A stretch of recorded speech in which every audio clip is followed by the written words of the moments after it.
Halo, selamat datang kembali di sesi telaah kita. Pernah nggak sih Anda sebagai pimpinan merasa agak bingung ya kapan harus delegasi, kapan harus pegang kendali penuh? Nah, hari ini kita mau gali lebih dalam nih, satu pertanyaan krusial. Apa aja sih tanggung jawab inti CEO yang menurut Kit Cunningham di bukunya The Road to Stupid, khususnya bab 9, itu wah mutlak nggak boleh didelegasikan? Iya, betul. Kita semua tahu kan delegasi itu penting, tapi ya ada fondasi-fondasi tertentu yang kalau dilepas, wah bisa goyah semua. Oke, mari kita coba bedah bareng ya. Oke, jadi ide utamanya Cunningham Gibap itu eh, intinya gini. Delegasi itu oke buat bebasin CEO dari kerjaan operasional, tapi ada beberapa area strategis yang ya harus dipegang pimpinan puncak. Yang pertama dan paling dasar itu menetapkan visi. Titik B lah istilahnya, tujuan akhirnya mau kemana. Tapi nggak cuma mimpi, harus jujur juga soal realitas atau titik A.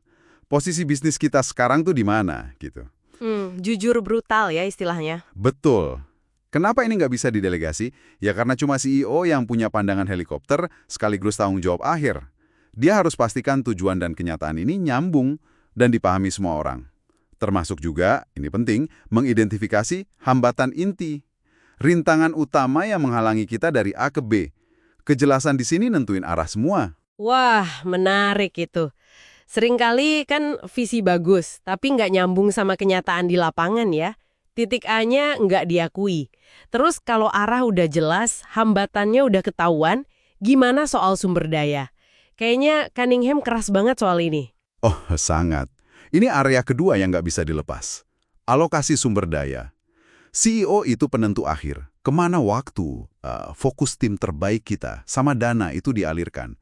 Tujuannya ya buat hancurin hambatan inti tadi, biar bisa gerak ke titik B.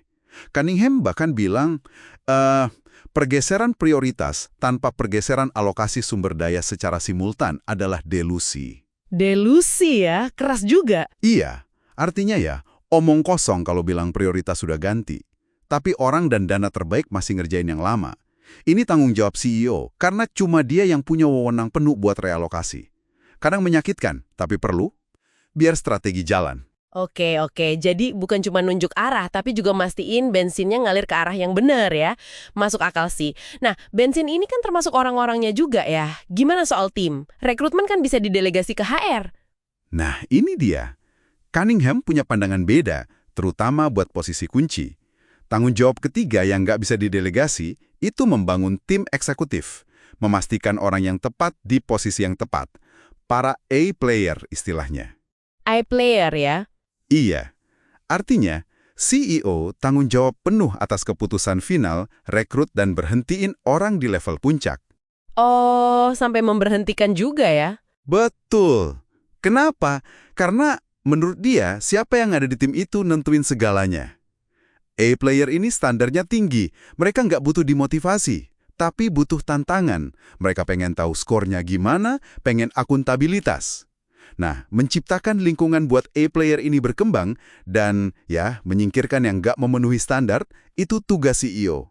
HR bantu proses, tapi keputusan akhir tetap di puncak. Jadi kualitas tim puncak itu cerminan langsung CEO ya. Ini kayaknya nyambung banget nih ke poin berikutnya yang sering dibahas, budaya perusahaan. Apa CEO juga nggak bisa delegasiin pembentukan budaya gitu? Tepat sekali, itu poin keempatnya. CEO itu arsitek sekaligus penjaga utama budaya. Sering kan, budaya disalahartikan jadi ya fasilitas kantor, ruang tidur siang, acara seru. Iya, pingpong table gitu ya. Haha, iya kayak gitu. Tapi Cunningham mendefinisikannya lebih ke standar perilaku yang diterima dan ditegakkan. Soal akuntabilitas. Gimana orang berinteraksi pas nggak ada yang ngawasin? Dia punya kutipan tajam tuh. Tunjukkan pada saya budaya yang buruk, dan saya akan tunjukkan CEO yang buruk. Wah, Ya, CEO yang nentuin nadanya dari atas. Kalau CEO toleransi kinerja jelek atau perilaku nggak etis di level atas, ya itu pasti ngerembes ke bawah. Mau sebagus apapun poster nilai-nilai di dinding. oke, jadi budaya itu intinya perilaku yang ditoleransi dan didorong mulai dari CEO sendiri. Berarti kelima area ini visi dan realitas, hambatan inti, alokasi sumber daya, tim A, dan budaya. Wah, ini saling terkait erat ya. Ada lagi nggak elemen lain yang kayak ngiket semuanya gitu. Ada benang merahnya. Bisa kita sebut tanggung jawab kelima, memastikan adanya kerangka kerja buat eksekusi yang disiplin. Ini bukan berarti CEO ngerjain detail eksekusinya ya, tapi dia mastiin sistemnya ada dan jalan. Oh, sistemnya ya. Iya, sistemnya. Itu mencakup instruksi yang jelas, terutama soal hambatan inti tadi. Terus konsisten dalam tindak lanjut. Ada papan skor atau metrik yang jelas buat ukur kemajuan. Standar kinerjanya juga harus tinggi, dan memastikan sumber daya yang udah dialokasikan itu beneran ada dan cukup. Nah, ngawasin berfungsinya kerangka eksekusi ini, itu tanggung jawab akhir CEO. Jadi, kalau dirangkum dari bab 9 buku Cunningham ini, ada paling nggak 5 area fundamental ya yang nggak bisa didelegasikan sepenuhnya oleh CEO. 1. Visi, realitas, dan hambatan inti. 2. Alokasi sumber daya kritis. 3. Bangun tim puncak atau A-player. 4. Bentuk dan jaga budaya. 5. Pastikan kerangka eksekusi yang disiplin. Masing-masing ini kayak pilar gitu ya, harus kokoh dipegang pemimpin tertinggi. Betul sekali. Dan mungkin ada satu tanggung jawab lagi yang sifatnya meta, yang melingkupi semuanya. Ini juga jadi tema besar bukunya, kewajiban untuk berpikir.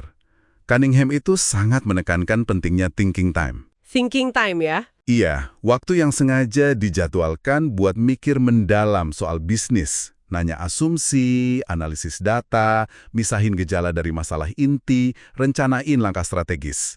Ini mungkin tanggung jawab paling utama yang nggak terdelegasikan. Karena kualitas pemikiran CEO ya nentuhin kualitas keputusan di kelima area tadi.